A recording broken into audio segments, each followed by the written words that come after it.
Shalom, everybody. Welcome to the Midrash portion of Reunion Roadmap. This is David Jones. With me today is Barry Phillips. Shalom, brother.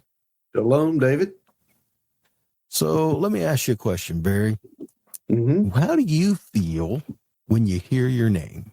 And I know what you're thinking. In what context? Right? Yes, it depends on who's saying it and how they're saying it. It's a general thing. People, for the most part, enjoy. If you're in a group of people and then someone says your name, you look, it gets your attention, and if you're talking to people and if you say someone's name to someone back to them, it kind of lets them know that, hey, you remembered my name, and kind of makes you feel good about stuff. And when you were a kid and your mom came in the room and said your full name, it just made you feel really special. Oh yeah. Like, oh, I'm in trouble now, right? So that's kind of the idea, the thing I'm thinking of. How do you feel? What do you think? What do you do when someone calls your name? But specifically, what do you do when God calls your name? And I'm thinking of a specific incident, and let me run it out here to you. Okay. Exodus 33, or actually Exodus 35. Let me get back up here. Exodus 35. We're talking about in the portion of scripture where the tabernacle is being instructed on how to build it. And so in Exodus 35, verses 30 to 35, it says, Moshe said to Bnei Israel, see, Adonai has called by name Bezalel, son of Uri, son of Hur, of the tribe of Judah. And he has filled him with the Ruach of God, with wisdom, understanding, and knowledge in all manner of craftsmanship, to make ingenious designs, to work in gold, silver, and bronze, as well as cutting gemstones for setting, wood carving, to make all kinds of skillful craftsmanship. And he has also placed in his heart the ability to teach, both he and Oholiab, son of Ahisamach of the tribe of Dan. And he has filled them with wisdom of heart to forge all the works of an engraver, an artisan, an embroiderer in blue, purple, scarlet, and fine linen, as well as weaving, and they can perform every craft and ingenious design. So literally, what we have in this portion of scripture, Yahweh is called by name. The word call, kara, is to call or proclaim something. So he is literally proclaimed out by name, Bezalel, the son of Uri, the son of Hur, the tribe of Judah. And after he calls him out, he fills him with the Ruach Elohim. And in the process of filling with the Ruachim, the testimony is with wisdom, understanding, and knowledge, which if you do a search throughout the scripture where every time you see someone filled with the Ruach Elohim, you see the testimony of wisdom, knowledge, and understanding. Mm-hmm. That's another interesting take to go off on. But the point of all this, so he calls him out, and the first thinking is, okay, so why? I mean, he in front of all the sons of Israel, he proclaimed and called out Bezalel. Well, for one thing, to let everybody know the task that he was being imparted with. He is the one who is going to, let's just say, be the foreman for the sake of time and defining things. He's going to be the foreman for this project that we're about to do. And he is the foreman because Yahweh has filled him with the Ruach Elohim and with all these things to equip him to do this job. Okay. But he's standing in front of all the sons of Israel, and he's being called out. Now all eyes are on him. Now what does he have to do now? And I'm thinking, in this instance, and some of the Midrashes think that he was like 13 years old. That's a whole nother issue. And can you imagine? You're 40, and they're like, we're going to build this thing, and you're going to do this. And by the way, this 13-year-old's going to be your foreman. How would most of us react? Yeah. But this is the testimony. He called him out. So that got me thinking. There's a many different thoughts swirling in my head right now. One, he called him out, then he equipped him, and it was done publicly and everything else. So that's a testimony that's being done there. But what other people, what other situations, what other things do we see happening when Yahweh called people out by name, when Yahweh says, I know your name, what do we see going on here? What happens, and how do we respond to that? And what kind of situations we're looking at? And that's kind of very open-ended, because there's so many different situations and different people you can kind of talk about from this point. But the underlying question is, so what do you do when God calls your name? Well, first thing is you have to unshock yourself. It's like the creator of the universe is actually speaking to me. Mm-hmm. The next thing I would think is being sure that you're listening correctly. I'm thinking about Samuel, Shemuel, and Yah announces his name to him twice, Shemuel, Shemuel. He doesn't know who it is that is speaking to him. Mm-hmm. Finally, he learns and understands, speak, Yah, for your servant is listening. Now, what he hears is not what he wants to hear, because it involves everything that is security around him. The entire system that he is dependent upon is about to fall apart. Right. And why would Yah speak to a teenager or a young boy instead of to Eli the priest?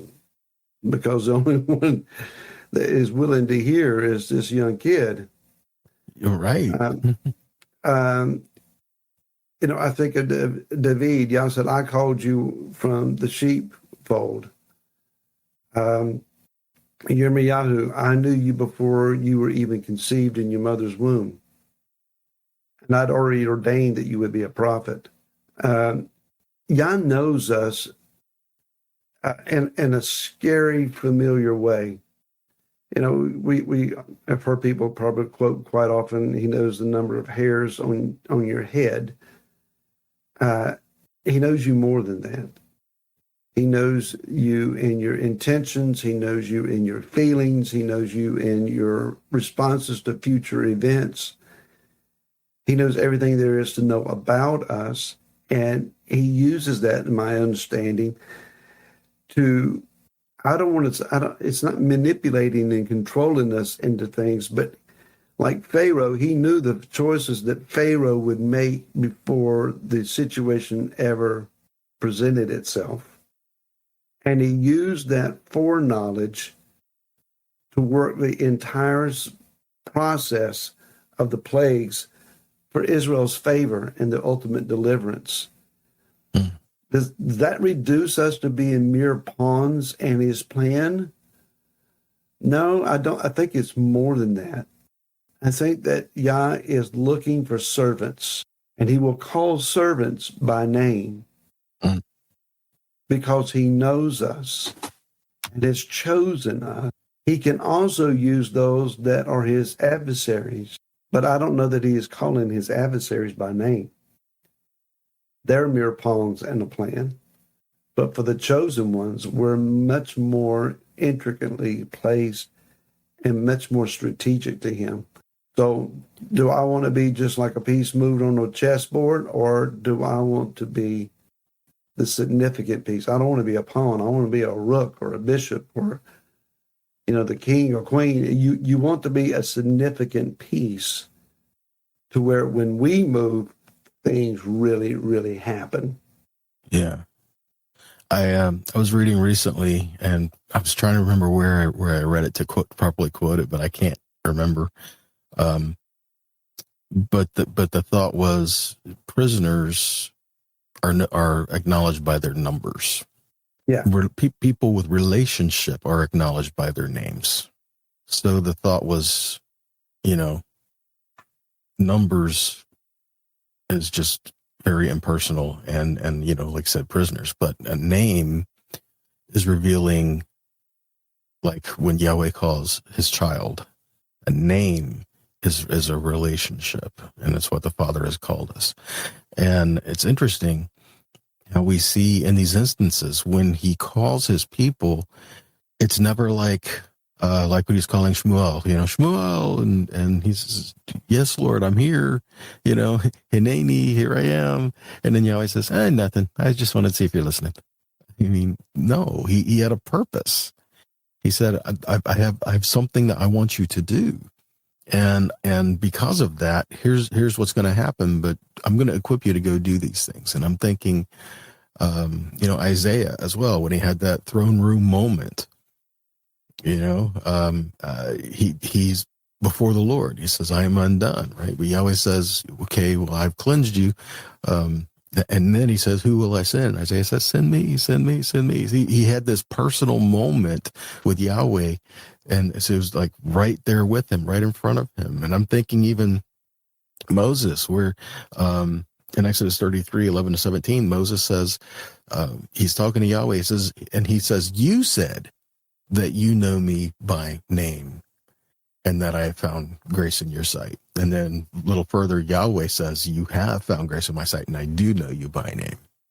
And just kind of reiterating that relationship that the Father has called us to.